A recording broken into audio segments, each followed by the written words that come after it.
DeLuna Coffee. Come explore our world of coffee. Founded by the first family of Florida State Coffee and based in Pensacola, Florida, DeLuna Coffee is the driving passion of the Lemmix family. Ed, his wife Courtney, and their son Brett. Their tailgating spot out front of the Unconquered statue is their own slice of paradise. But the real delight is DeLuna's blend of Kona, Maui, Kenya, Colombian, and Brazilian beans that they call their liquid gold brew. In fact, they called it paradise. Try it or one of their 24 blends and get a discount when you use the promo code WARCHANT15. Visit DeLunaCoffee.com and check out their Facebook and Instagram.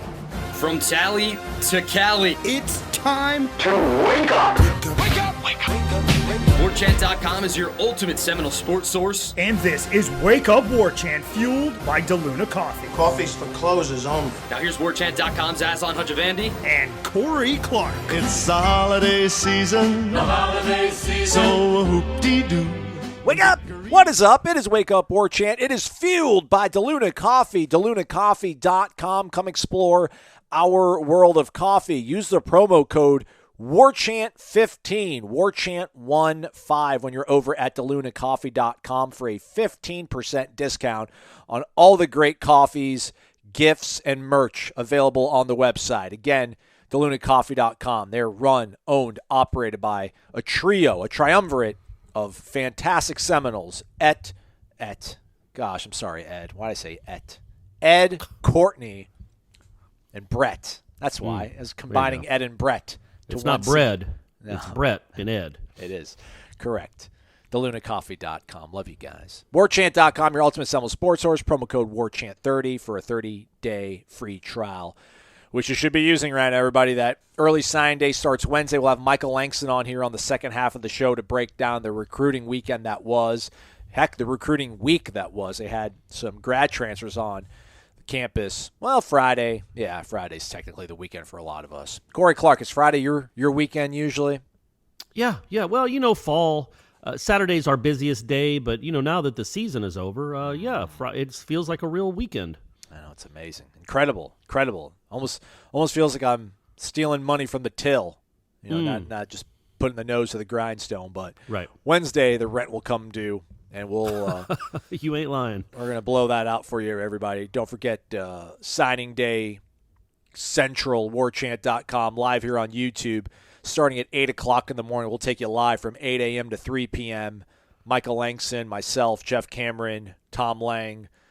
Maybe even Ira will hop on. Maybe we'll even get Corey to hop on. Maybe Gene hops on. Who knows? All hands on deck. It'll be a fun one. But again, second half of the show, we'll talk about recruiting with Michael Langston. Lots to talk about. We should treat it like a hurricane. When a hurricane's coming, and we got people at different. By the way, before I get into that, and this is not poking fun at anything, for real, the stuff in Kentucky is some of the scariest footage I have ever seen. I know that wasn't a hurricane, that was a tornado, but good grief, those drone images, I've never seen anything like that. It looked like something out of World War II. But so I'm not making fun of weather victims. I'm just saying when there's a Category 1 hitting Pensacola, you have all these people at different venues around the city. All right, we're at Perdido Beach. And so maybe I could be like at Burt Reynolds Hall, and Ira could be at the cafeteria at Moore, or up in the third floor with the football coaches. Like there's a lot of things we could do. We could be on site reporting. And here I am. I'm here, Aslan. Can you hear me? All that kind of stuff. Yeah. Put your finger in your ear, like press it in your earpiece. Just lightly nod your head. Lightly nod your head. Like, yeah, thanks, Aslan. Yeah, we're here live at the corner pocket. Lots of denizens, starting to file through here. Travis Hunter has put pen to paper. You guys hear that sound? Ooh, it's a sweet sound of a fax machine. But obviously I'd have to wait. I have to give it like a second and a half pause before I start talking. Exactly. After you've asked me, Corey, what do you see? And I'm like, real hey, Aslan, thanks. One of those things, so I'm on location. Yeah, real news, man. All right, let's talk some real news. Coaching-wise, Florida State, we got two things to talk about. Well, we got basketball to talk about, too. That was a bummer of a game, but we'll get to all of it. Randy Shannon, as first reported by our own Gene Williams, was the presumptive favorite to get the job vacated by Chris Marv, leaving for Virginia Tech to take on the defensive coordinator spot. So Randy Shannon, now your linebackers coach, as well as your co-defensive coordinator, which a lot of people think was already in the works, right? Louisville game, halftime. Randy steals the headset away from Adam. Look at me, I'm the captain now, Adam. So not how it played out, but that's the way it sounds cool on social media. So Randy Shannon, now your linebackers coach. Pretty good hire, man. Can't find a lot of holes to poke into that one. So well done. No, I think the most interesting thing about it, like we talked about last week, it was a natural for Shannon to just slide into that role. By the way, Diaz ended up going to Penn State, huh? Yeah, man. Yeah, DC. how about that? Yeah. But it was a natural for Randy Shannon to slide into that role. But I do think it's pretty interesting that they gave him the co-defensive coordinator title. Like, I wonder what the machinations were behind that decision. How much Adam Fuller played a part in it, because I don't know that Adam Fuller would have some might think that like it's not really is it a demotion to go from defensive coordinator to co-defensive coordinator? It's a little bit emasculating, I think.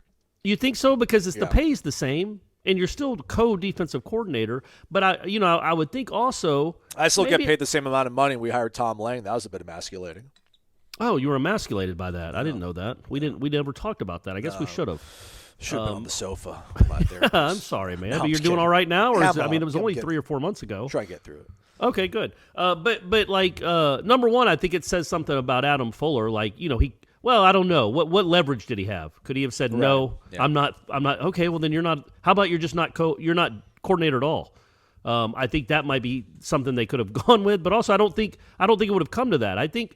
Adam Fuller strikes me as a guy that wouldn't mind that at all. I think I would assume Randy Shannon was in those meetings the last 3 months and must have proven to Mike Norvell that he was fully invested and engaged and involved in game planning. So maybe it seemed like a natural fit. For all we know, behind the scenes, he was serving as a co-defensive coordinator capacity anyway, making a lot of suggestions, breaking down film. And Adam Fuller's like, you know what? He's kind of taken on that role anyway. Why don't we just make him co-defensive coordinator? But also, it kind of takes a little bit of the pressure off Fuller, right? Like, if they go out and give up 41 to LSU, it's not going to be, man, you got to fire Fuller now. It's like, what, are you going to fire both of them? I don't know, man. I think they're gonna think it's the bad half, and they're gonna think the bad half's the Adam Fuller part. He's the constant. Who's they, though? The fans that. I guess they matter to an extent, but I just mean I think that like the fan, if you're a fan, I don't know that you can say, God, if we just got rid of Adam Fuller, this thing would. It's like, well, Randy Shannon's the co-defensive coordinator too, so how do you know which co is the one to blame? Yeah. I mean, can you be a co-defensive coordinator? I don't know how to really phrase this, but I don't think Adam Fuller's the co-defense. I think he's a defensive coordinator. No, I think I don't know. I mean, I don't even know how it works. How does it work? It's 3rd and 6. Adam's nervous. Yeah. I don't want this one. Take it, Randy. Yeah, I don't. Yeah, that's something that we'll have to get into. Is probably in the spring. Maybe we ask Norvell on Wednesday. I assume we get him on Wednesday for signing day. We could kind of ask him how he envisions that role going. But maybe one is like the Saturday play caller, quote unquote play caller. Maybe the other guy has more of an impact during the week, devising and game planning what you're trying to do. I would assume they're just talking to each other, much like, speaking of, Dillingham and Norvell probably talk to each other. Like, I know Dillingham's the OC, but is he really the OC? Like, they still talk out stuff. It's not just somebody's blanketly in charge, and I don't know that it would be the same here. I just thought it was interesting. I thought I would like to get to when we get to talk to Randy Shannon, when we get to talk to Adam Fuller, I'd like to know kind of how that went, the whole thought, and Norvell, the whole thought process behind it. Yeah, it's been a really weird hiring cycle. Obviously, lots of head coaches moving places. The Lincoln Riley hire, Brian Kelly to LSU, Venables, Oklahoma. Dan Lanning now maybe to Oregon. But in terms of definitely to Oregon. Yeah, they've introduced him. Yeah. There hasn't been a lot of sexy coordinator assistant coaching really hires. I mean, Billy Napier's been losing. He's been losing recruits, which is obviously a different thing, but Brian Kelly's let go of some beloved guys at LSU. I think Kevin Falk, the running backs coach, I know he hasn't been there a long time, but he seemed to be a pretty instrumental part of recruiting well at LSU. Corey Raymond's a guy that left LSU, I think, to go to Florida. So I when you look at it right now, the Randy Shannon hire is actually probably one of the more sneaky top hires when it comes to positional coaches and not head coaches. So we'll see, though. Again, Miami's got to fill out their staff. So does Florida. Right. We'll see who they bring in on those spots. I think I did hear a week ago that apparently Billy Napier might have taken a run at Tom Herman for OC, but he turned that down, which I breathed a little bit easier. I wouldn't have liked that. That would make me a little bit nervous. Well, then again, Charlie Weiss made me nervous too. So what do I know? Yeah, right. And like when it comes to Randy Shannon, like we talked about last week too, like it is a big deal to have somebody with connections down there. And that dude has been down there for, you want to talk about Cristobal having connections. Yeah. So does this guy. A lot of them.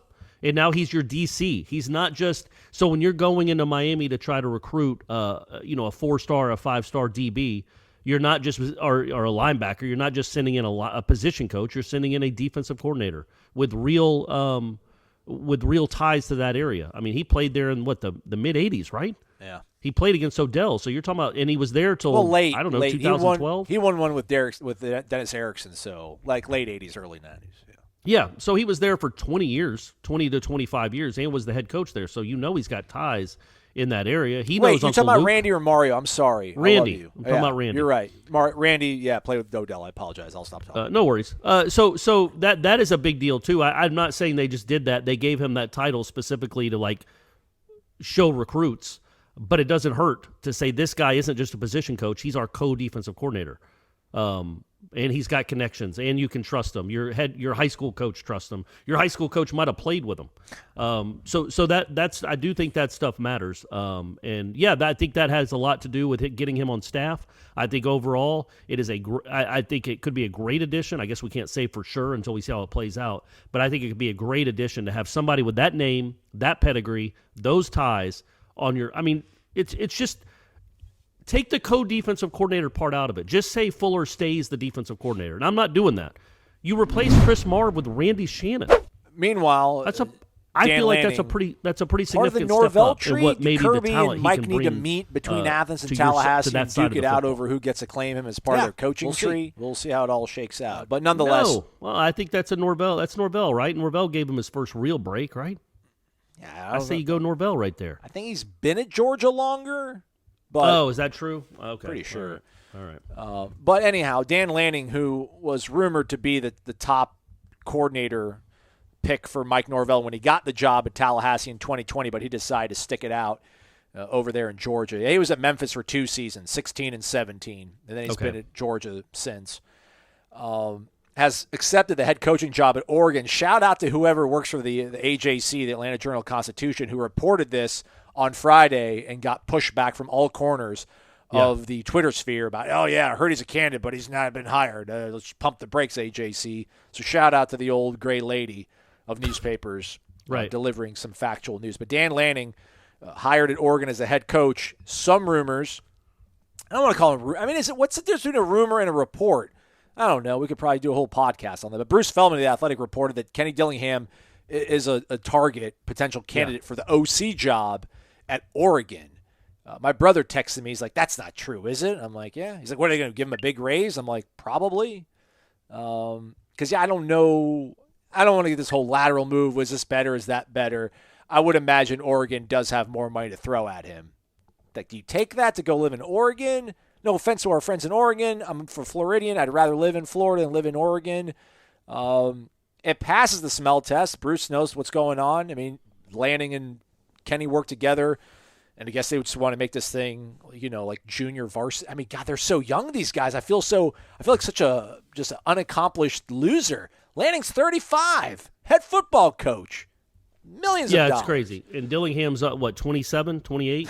I don't know, he gets younger every time we talk about it. I know. He's 30 at least, right? I think. He's got to be in his 30. I don't think he's 30 yet, is he? I don't know. It seems just like yesterday he was 26. I'll look it up. So it's if he stays, awesome, right? If he leaves, good riddance. Right? That's what people are going to say, right? Here's what I'd say about it. And look, it's Bruce Feldman, so that's, he's 31. He's 31. He's 31. All right, Kenny. Man, they get so old, Aslan. They grow up. I mean, it seems just like yesterday he was asking for the keys to the car for the first time, and now he's 31, maybe going to Oregon as the OC. So he does have a history with Dan Lanning. And I guess he is if Bruce Feldman's reporting it, he's getting it from somewhere. Like, again, I need to quit. What do we call him? Gassing it up when I keep talking about Feldman.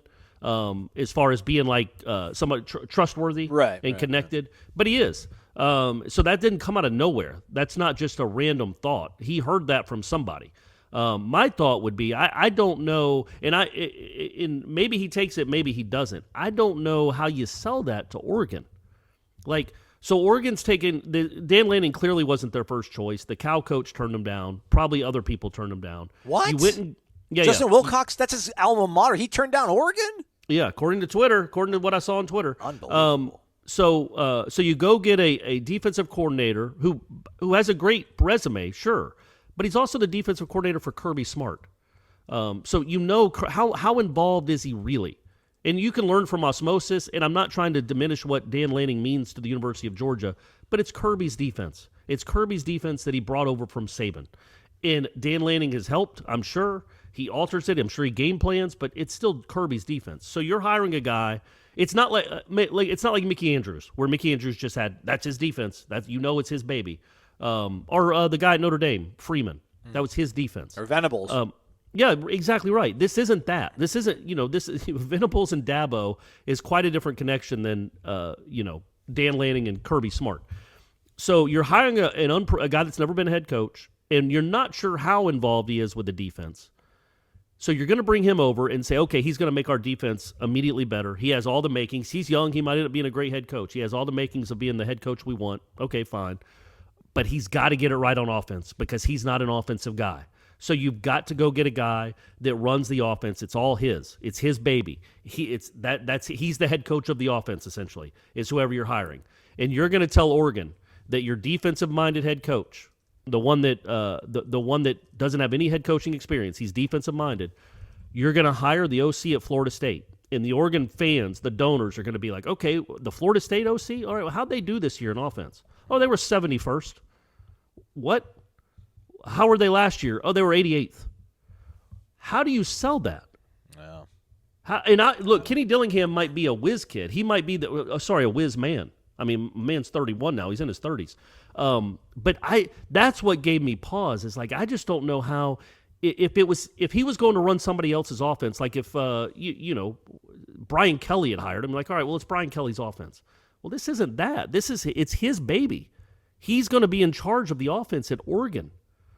That just seems like that would be. I'm not saying they won't do it. I'm not saying it won't work out terrifically. And they average 45 points a game. And Norvell and the talent at this school was holding Kenny Dillingham down. But man, that seems like a tough sell. Dan Lanning is going to be a head coach at a Power 5 school, a top 15 Power 5 school, and they ask him, okay, your biggest hire is going to be your OC. Who do you got in mind? Well, it's this guy that was at Florida State for 2 years and never had an offense in the top 70. Oh, okay, perfect. What are we going to pay him? $100? Like, that would be. There's so many other candidates out there. You would think that, maybe more proven. I'm not saying they're better. Again, Dillingham might be awesome, but that just seems like that would be a really tough sell when you know that guy's going to be in control of the offense. It's his baby.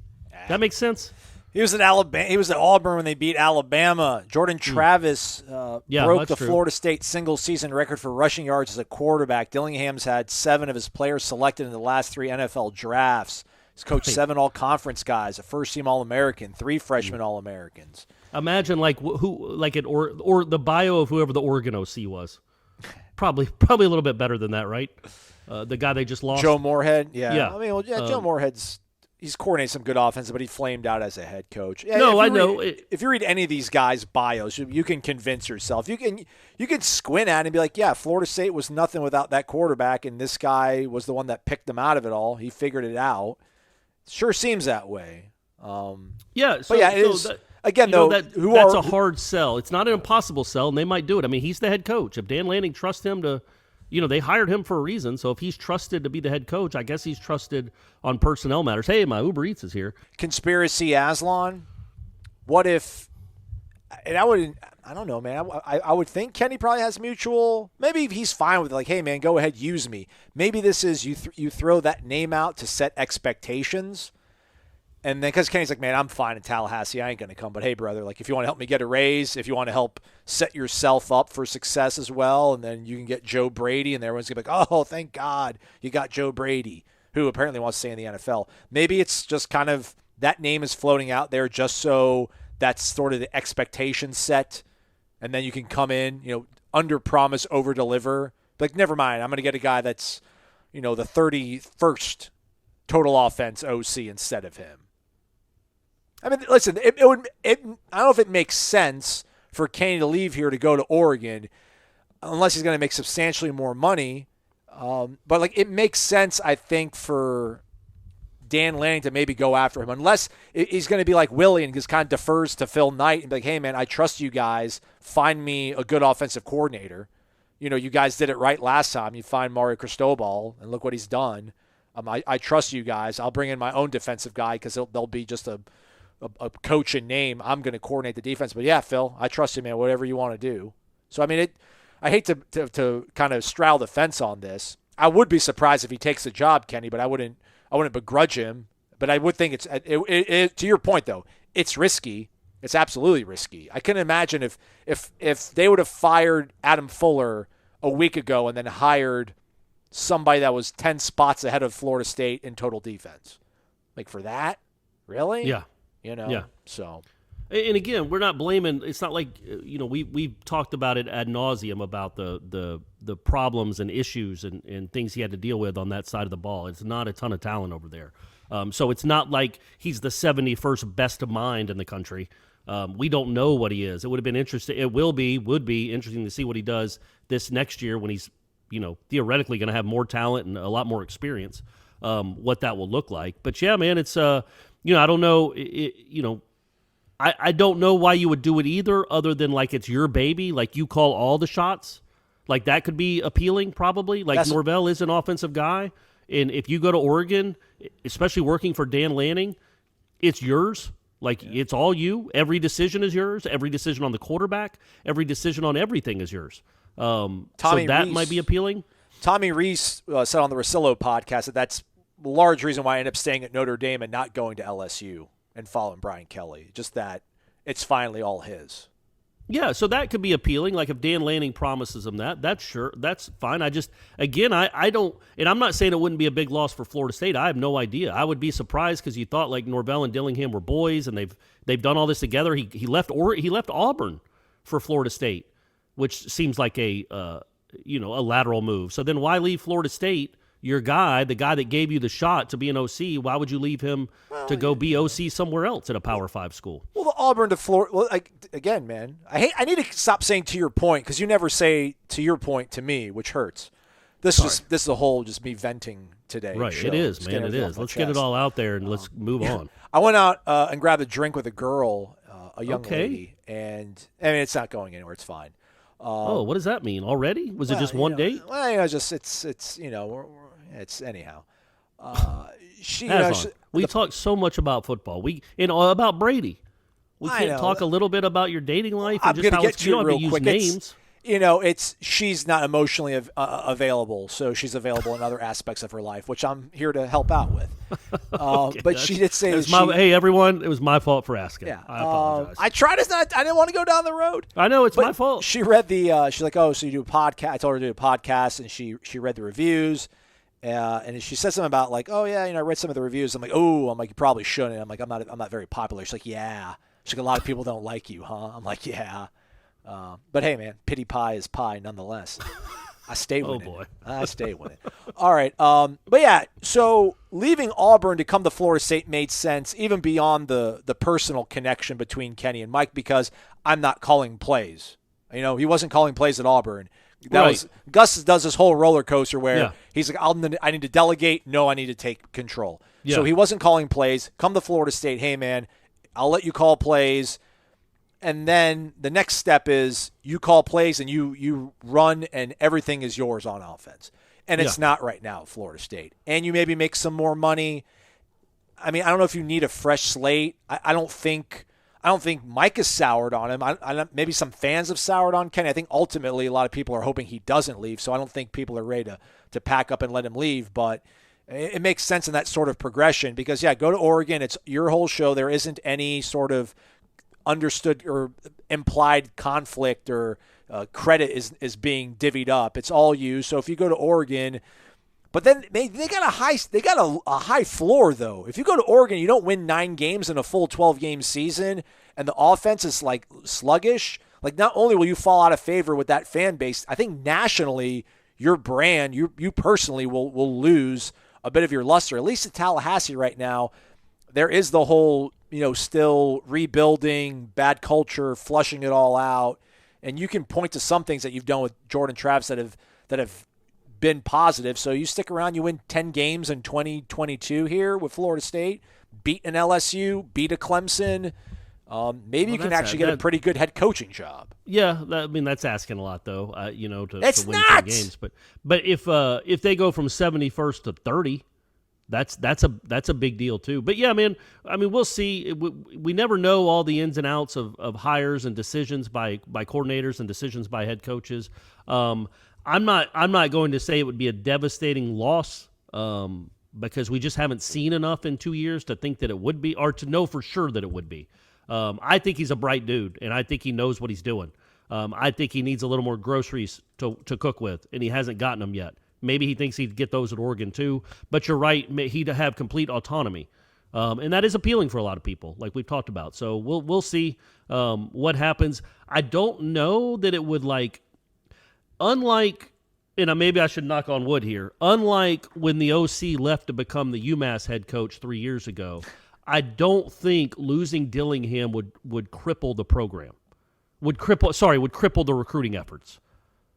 You know what I mean? I think agree. Norvell is so involved with all of these players, and all the assistants are involved with these players, that Dillingham leaving, it might be a small hit in recruiting. Maybe somebody goes somewhere else because they built up a good relationship with him.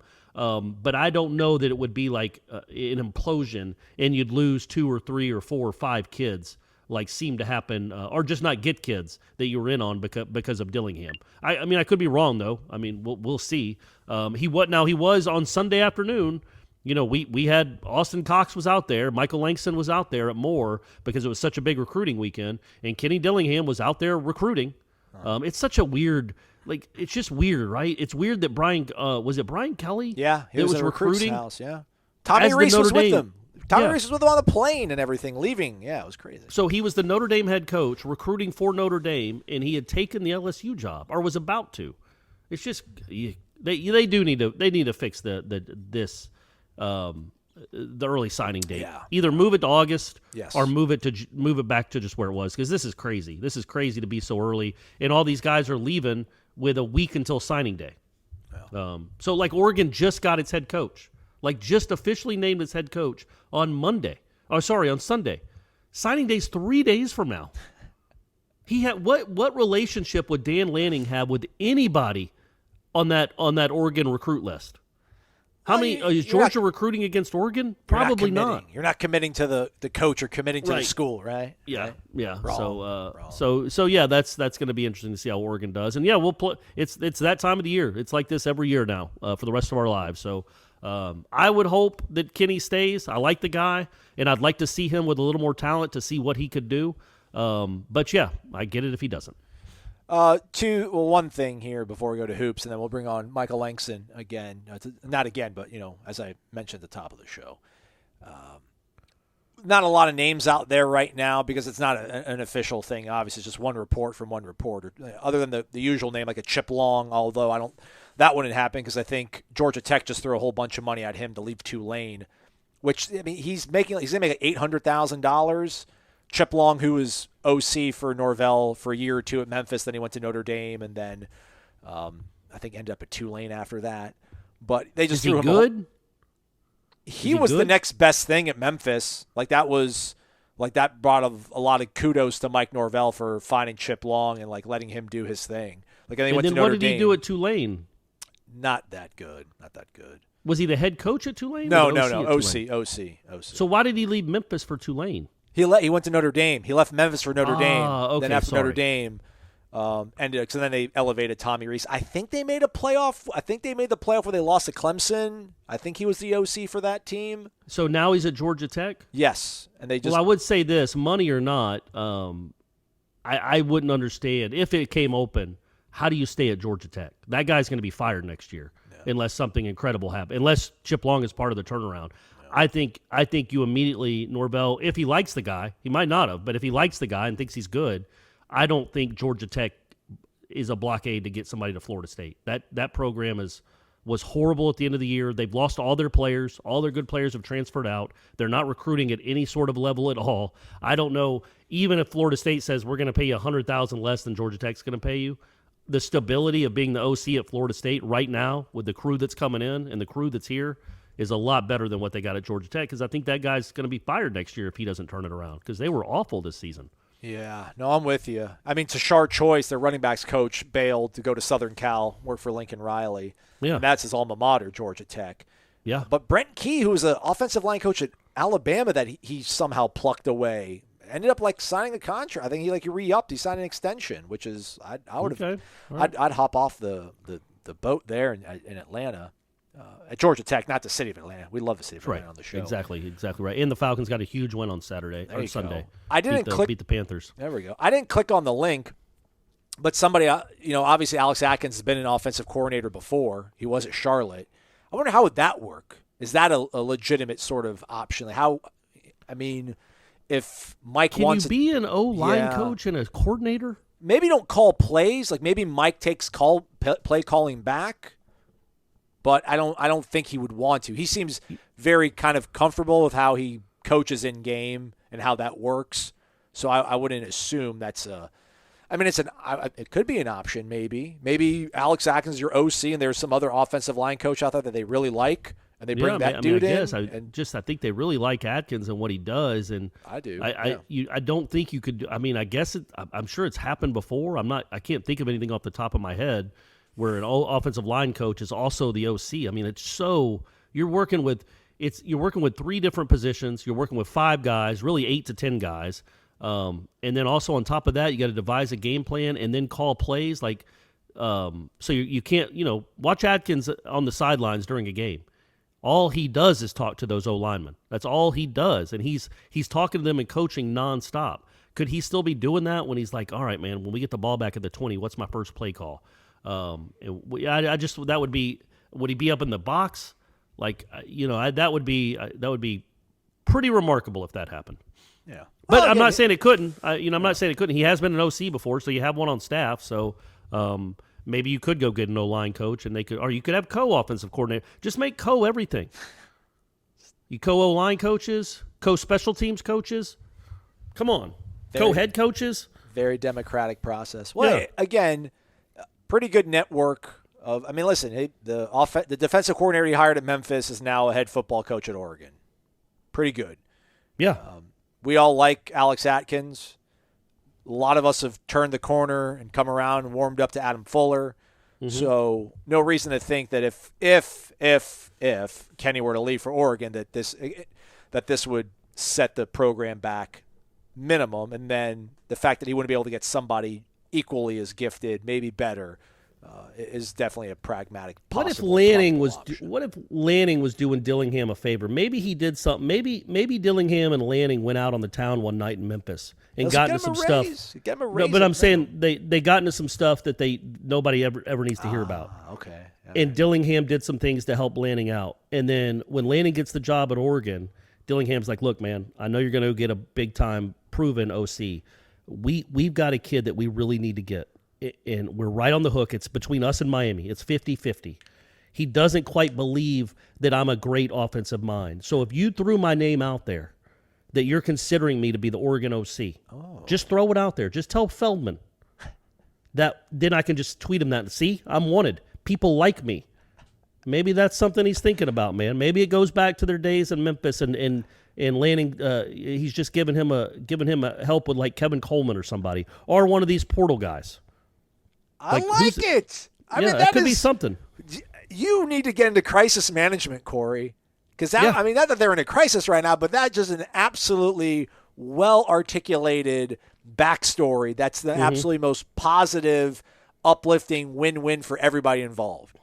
Yeah, because Norvell goes to Kevin Coleman, or he goes to the wide receiver Pittman from Oregon that was on campus this weekend, and says, "Look, man, look at our guy. They're all coming for Dillingham. They know he's the. I know you see number 71 in the country or whatever they were or whatever we were, but they all want him. He's fending off people. He is a commodity that people want. They know he's good, and we're lucky to have him. Look how because I think that's the way to do it. I think that's how you sell it. So maybe Lanning's just doing the Norvell and Dillingham a big favor. I like that. Okay, hoops, and then we'll get Michael here on. Florida State falls in the No Room for Racism Classic. Their matchup against South Carolina, 66-65. The Noles shot 37% from the floor, 29% from behind the arc. Yeah. Had a wide open look for three to win the game. Tough miss. Shout out Malik Osborne. Man, he wanted it. He wanted it, man. That coming out of that timeout, the camera was on him and CY, and he's CY's gassing him up and he's thumping his chest like, yeah, we got this, and he got it and didn't make the shot. He really took it hard, man. He was staying on the floor for a good 2-3 seconds. Yeah. Hammer fisting the floor. I thought it's kind of crazy to be in December and say you're worried about you said you were a little bit worried in November, and I'm like, come on, it's November, chill out. Are we just not going to be a good offensive team this year? Shooting, I'm just not going to be a good shooting team. Well, that's the thing, man. Is like, no, if Wyatt Wilkes and Anthony Polite aren't going to make threes and Caleb Mills isn't going to make threes, then no. But these guys can shoot. That's the confusing part. They just have some issues. They're not great at point guard yet. I think Worley is the more talented of the two, but you can't necessarily count on him to make the right decision every time. Mills has not played necessarily great so far, and I didn't think he was great in that game. He was 4 of 13. He's your most talented guy offensively, but he's 4 of 13, and he took some ill-advised shots during the run when they needed maybe better shots. But they're not. Losing balls are really hurt because they have nothing at the rim. McLeod, I thought, had some nice moments offensively, but you saw in the second half, they don't trust anybody on the floor. They don't trust McLeod, and Gom's still hurt. They don't trust their bigs on the floor late. So Malik Osborne has to play the 5, and either John Butler or Wyatt Wilkes is playing the 4, and Wilkes isn't really an athletic enough to really compete with power 5-4s defensively and rebounding, and then Butler's just 140 pounds. So they don't really have a lot of options right there. But mainly it's just like you got to have your veterans play better. Like Wilkes, Polite, and Raekwon Evans were just they're not giving you much right now. And there was a time where they had 3 freshmen on the court with Butler, Worley, and Cleveland, and those guys are super aggressive. And I think there's a future there as long as they stay. I think there's and you never know in college sports anymore. There's a future there with those guys. I think they're gonna be good, but they're getting so many minutes right now, and the depth isn't what it's been because it's not quality depth right now. And also, it goes under the radar, but Cameron Fletcher being hurt, he wore the mask. He tried to play for a few minutes. I think he played like 3 minutes in the first half and maybe 1 minute in the second, and they didn't like what they saw out of him, so that he didn't go back in the game. That's a big because he's your best athlete, and he's a defensive juggernaut, and you just can't play him right now. So that really hurts too. That's a big loss. So maybe when they get healthy, maybe when Fletcher's healthy, and these guys continue to grow, they'll get better. Right now, they're just not making enough shots. They're just not good enough offensively, and they have too many lapses defensively. So the makings of a not great team. I mean, they're 5-4. That's what their record is, and they look every bit a part of a 5-4 basketball team right now. Gotcha. All right, we're powering down. We will do podcasts as we see fit, as needed. We'll give you a minimum of 3, though. All right, everybody. So don't get upset.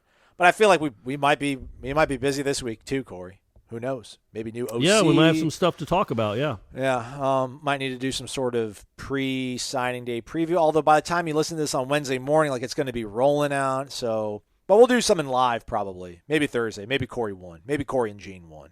Corey and Gene, yeah. Rock paper scissors beat me. So. All right. Hey, and a shout out to Travis Hunter.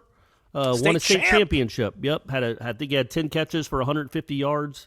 Also dropped one that would have been a 45-yard touchdown.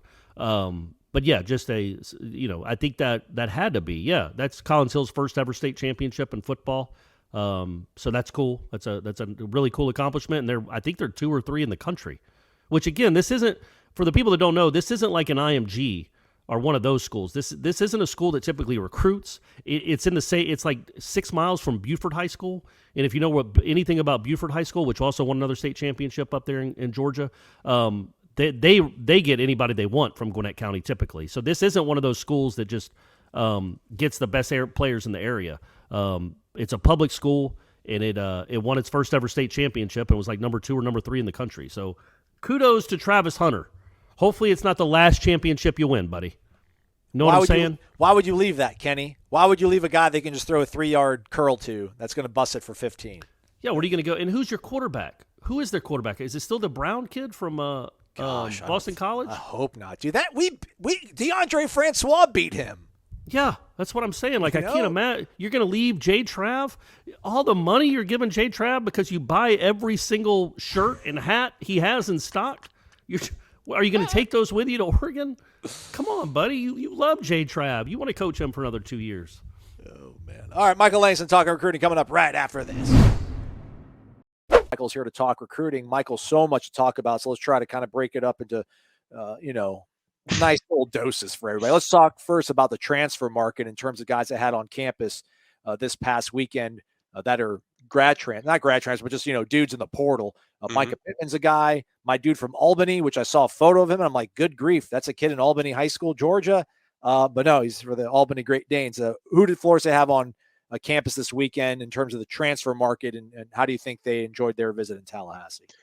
Yeah, the first one on Thursday was Jarrett Verse. He visited Thursday and Friday. Went extremely well. I mean, he had rave reviews of the visit. I think he was going to go to Tennessee and Purdue after that. I think Tennessee's probably more of a threat than anyone. I would say Tennessee, Iowa, but I think the FSU visit was really, it stood out a lot. I think that's the one where he raved about just the people there. His conversations with Jermaine Johnson and Kier Thomas were really, I think, personal for him. It wasn't all about just football. It was how they treated there, how the brotherhood is there at FSU, and just, how it came about, probably just with, their journeys of transferring to, FSU. So I think it kind of resonated really strongly with Jared Verse. So I think that was a big deal. So certainly a very positive weekend as far as the visit. How it goes, we don't know. He'll make a decision probably in, as our article pointed out, probably, in a few weeks or a month. So I think it'll be around Christmas. So he's one that we'll be waiting on once all the visits are out of the way. And then the other was wide receiver Micah Pittman, visited certainly on Friday, and I visited this weekend. I don't know exactly what day he got there, but left today.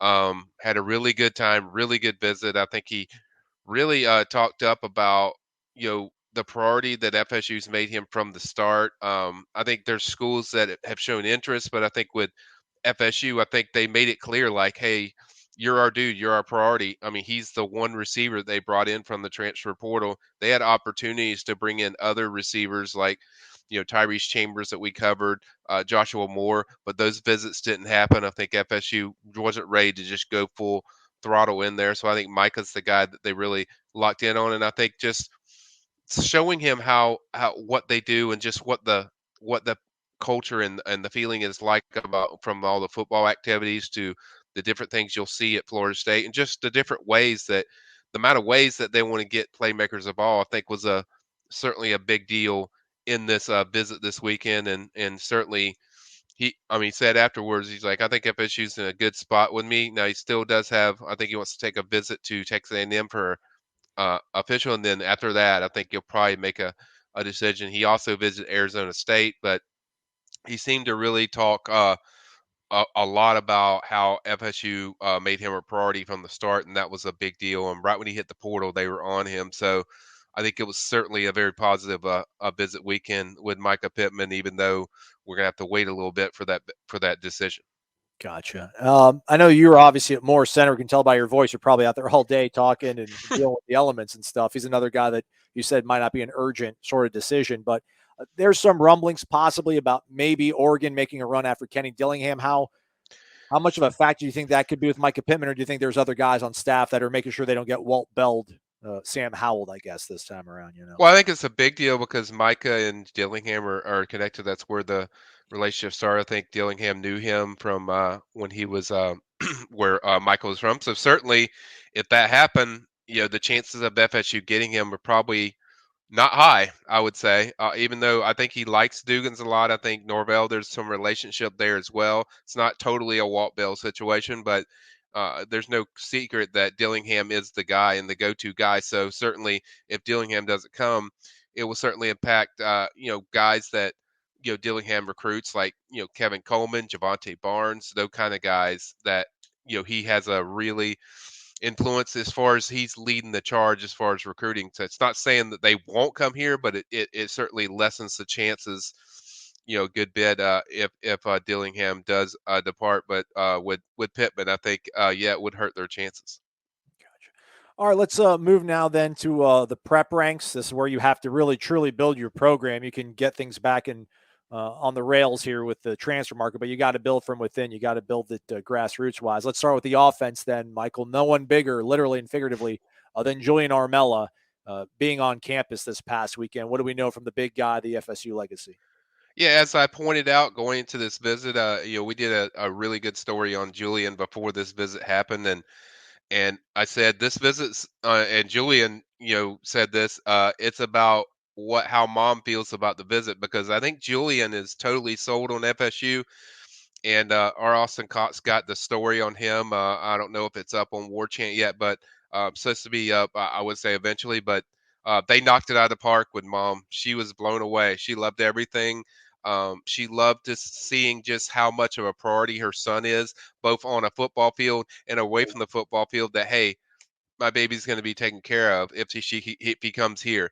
She already liked Atkins. She already liked Norvell, but it was a chance for her to see the coaches around their current players, and that's what she kind of got to see. And certainly, I think they made a strong impression throughout the weekend. I've already forecasted Julian to FSU.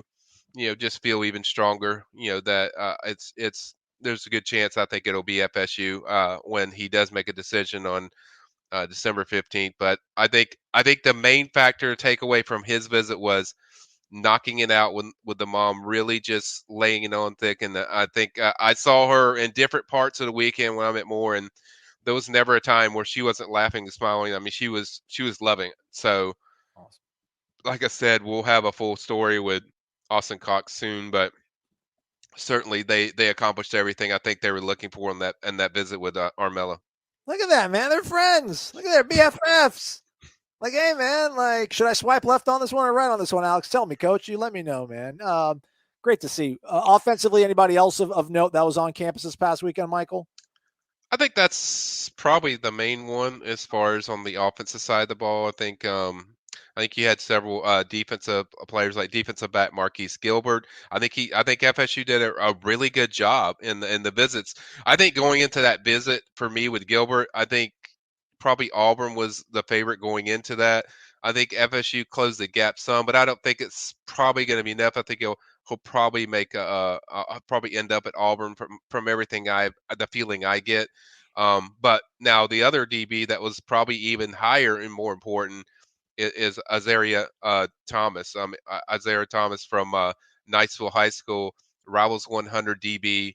FSU laid it on thick, and this is another one where I think the difference between this recruitment and Armella was, this was a chance for Azari to see kind of a lot of different things about FSU that he hadn't experienced. He hadn't been there really in a detailed visit environment since like his sophomore year, from what he was saying.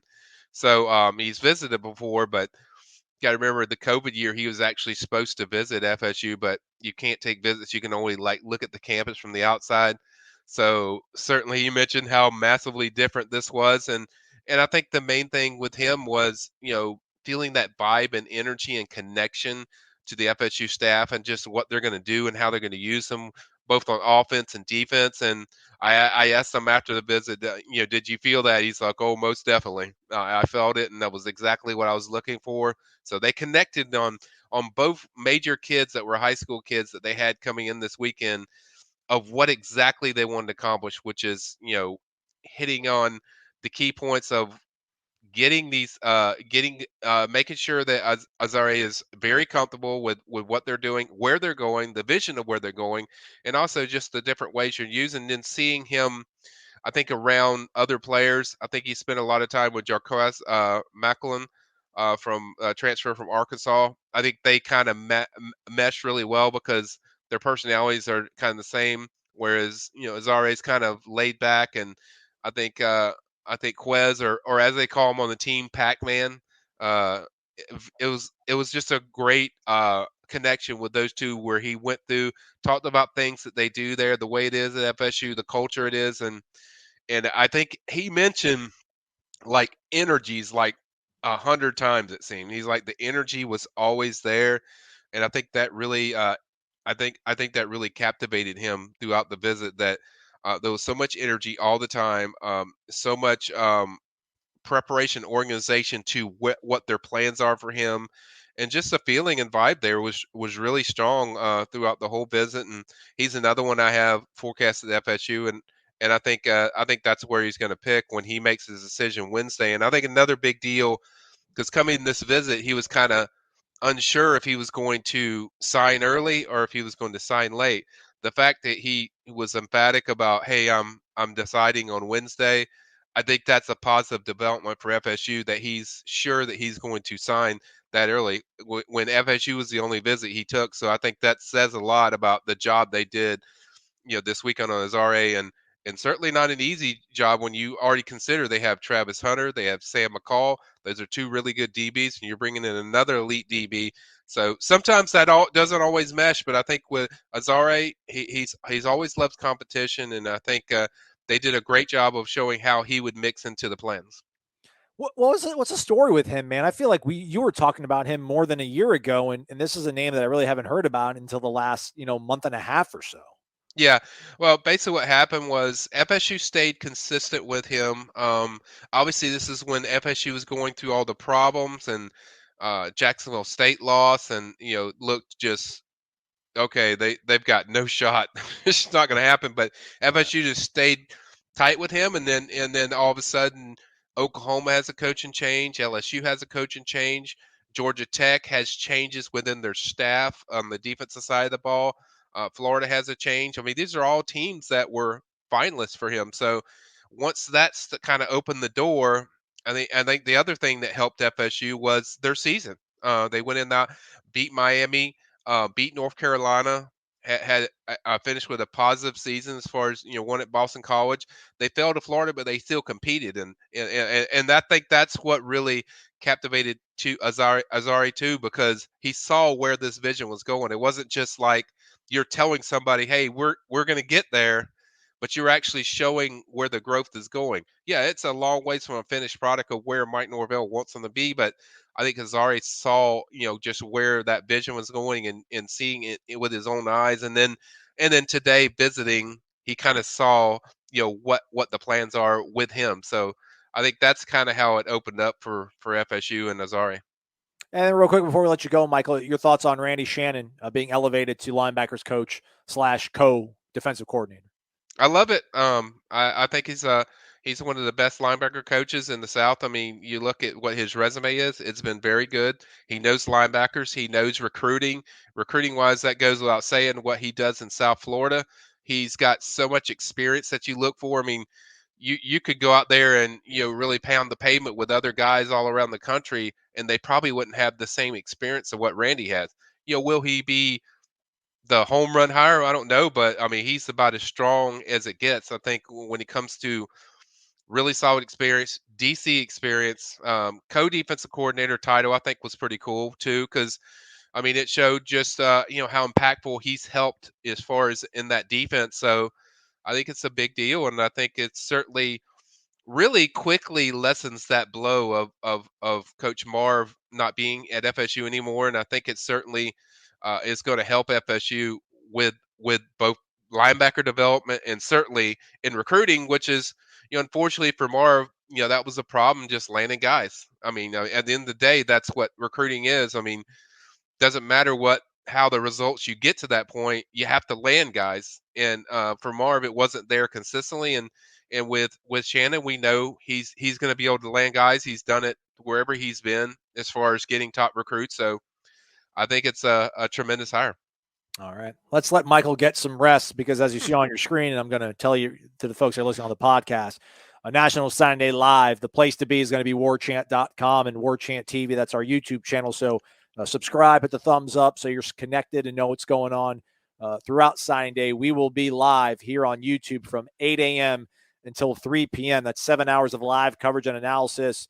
Myself, I'm not going to be doing it. I'm hosting it. Michael's going to be giving you all the information.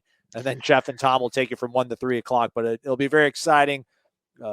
Come hang out with some Nole fans. You can chat here live with us on YouTube. Obviously, the PRB will be getting lots of love too. So, and we'll also do a live chat. Monday night? Is that what we're going to do, Michael? That's what I hear, and that's good because it's Monday night. Because I'm going to be spending all day trying to track down all these times, for these targets and these commits of what time they're going to be, and certainly organizing a lot of that stuff to figure out. And then, if there's any last few days nuggets, I'll kind of keep you guys informed, and we'll probably do probably that same night or Tuesday. We might wait till Tuesday to do predictions on guys that are kind of uncommitted targets. I got to figure that out with Gene, so I got to give Gene a call and see what the plan is or what they want to do. But we'll certainly come up with that, and certainly have plans for a lot of stuff coming up. So it's going to be certainly a busy week. All right, great stuff. For Michael, I'm Aslan, and for Corey, thanks for watching this video, and thanks for listening to Wake Up Warchant, which is fueled by DeLuna Coffee. Stay connected to warchant.com. Come explore our world of coffee. DeLuna Coffee features over 24 different blends. DeLuna's unique roasts can be delivered ground finely for drip coffee makers, coarse for the craft crowd, untouched as a whole bean, or even in convenient K-cups. Founded in 2014 by the Lemmix family, Ed and Brett are FSU alums and boosters who are extending a special offer to all listeners. Use the promo code WARCHANT15 for a 15% discount. Visit DeLunaCoffee.com and check out their Facebook and Instagram.